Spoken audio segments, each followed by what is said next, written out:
We need to meet young people where they are. Please introduce yourself. Hi, my name is Stephen Kim. I'm a pastor at Reacts Ministry, which is the EM that is a part of Promise Church. And Since when have you been serving at Promise Church? I've been serving at Promise Church for 8 years. Originally, for 5 or 6 of those years, I was the youth pastor, and then I've been serving as the EM pastor for 2 or 3 years now. What age groups and races attend Promise Church IM services? It's predominantly Koreans. We have some non-Koreans that attend our service as well, but a small percentage. And age group, our youngest member is 18 and our oldest members are like 65, 66 years old. I believe you must have a vision that you pursue while serving. What kind of place do you hope? I hope that Promise Church can be a place where second generation and third generation Asian Americans can find a space where they can not only worship God, but a space where they can belong, a space where they feel safe, and a space where they feel like they can really thrive and they can really flourish. I think a lot of times for Asian Americans, when they're in other churches, sometimes they don't feel as though they belong as much. They're welcome, but they don't feel as comfortable. And so our hope is that we create a space that's really inviting and welcoming towards Asian Americans, and a space where we can all worship God together. Does Promise Church IM Ministries have any programs or activities? Yeah, we have a lot of things going on. We have our Sunday services. We also have a college group ministry. So that's kind of 18 to 25 that meet on Tuesdays. We have small groups, so we have family groups. We have a ministry for young married couples as much as we have ministries for older married couples. And we have different children's programs that we do. And at different seasons of the year, we do different Bible studies, weekday Bible studies. And now with our college group, we're starting to do more events like retreats and career days and college fairs and things like that are some of the things that we're working on right now. You know, when the pandemic happened and everything shut down, I think when we opened back up, the first 2 years was very quiet. Yeah. The first 2 years was like, okay, like, what are we doing? But now year 3, year 4 out of the pandemic, we're starting to catch our groove and trying to be the church again. And so it's taken some time, but we're catching our groove now. Do you do anything else outside of church ministry? I don't. Church ministry is my primary job. I volunteer my time for some other organizations, but in terms of just my occupation, it's just being a pastor at Reacts Promise Church. Please let me know if there is something you would like to do personally or a ministry you would like to do within the church as a pastor of Promise Church.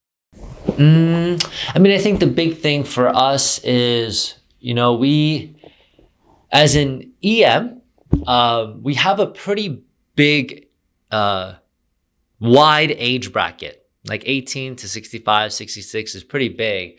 And so one of the things that we're trying to figure out is how do we create a space for everybody? And so one of the things that is a passion project of mine, I suppose, right now is figuring out what that looks like. Healthy spaces for people in different life stages, whether you're 18, whether you're 40, whether you're 50, whether you're just getting married or you're just getting a job or you're trying to figure out what retirement looks like, for us to be able to create a space for everybody.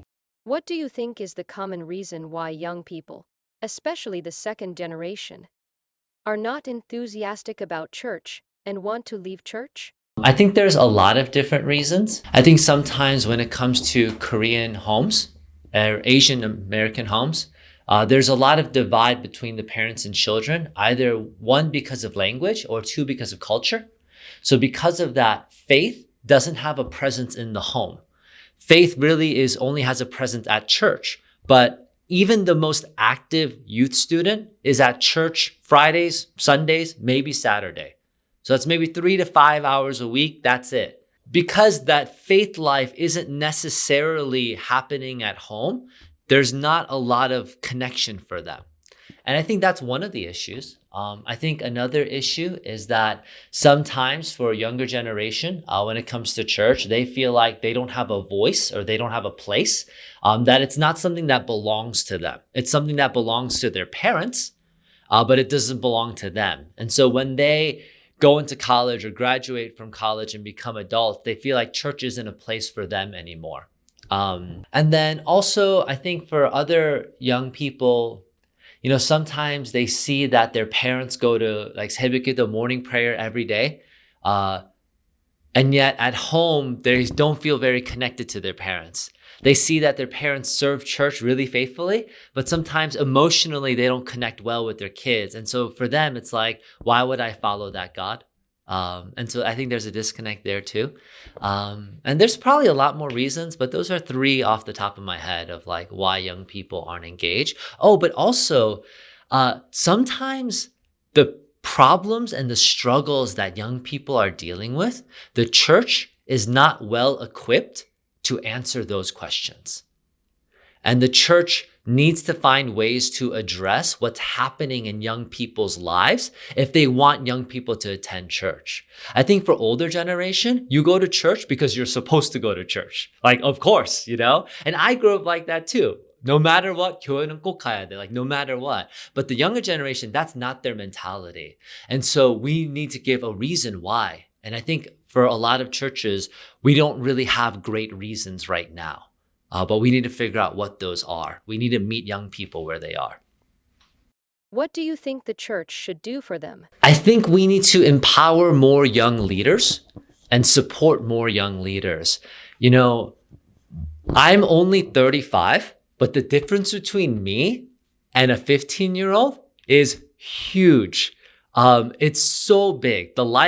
What's happening in 15-year-olds in 2024 is very different than when I was 15. It's so different. So we need to empower more young leaders that understand the experience of young people. And we need to empower them. We need to train them. We need to equip them. We need to support them. We need to give those opportunities. But one of my concerns for the Korean church is if we don't start very soon, we're already a little bit behind. And so if we don't really invest in this, we could run into some big problems. And I think we see that in other Asian American churches that they used to thrive, but not anymore because all the young people left. And my fear for the Korean American church is that unless we empower and equip young leaders today, 10 years from now, 15 years from now, maybe even 20 years from now, the Korean church in America is really going to be struggling. What do you think are the differences between Korean immigrant churches and American churches? 새벽기도.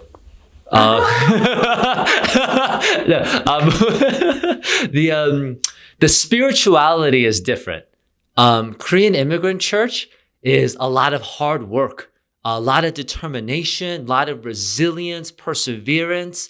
And in Korean immigrant churches, there's a strong sense of community, relational thickness. People are very close to one another because in Korean church, we come to worship God, but at your church is where your real estate agent is, your CPA is. It's social community as well. The American church has a lot more resources. It's been around longer.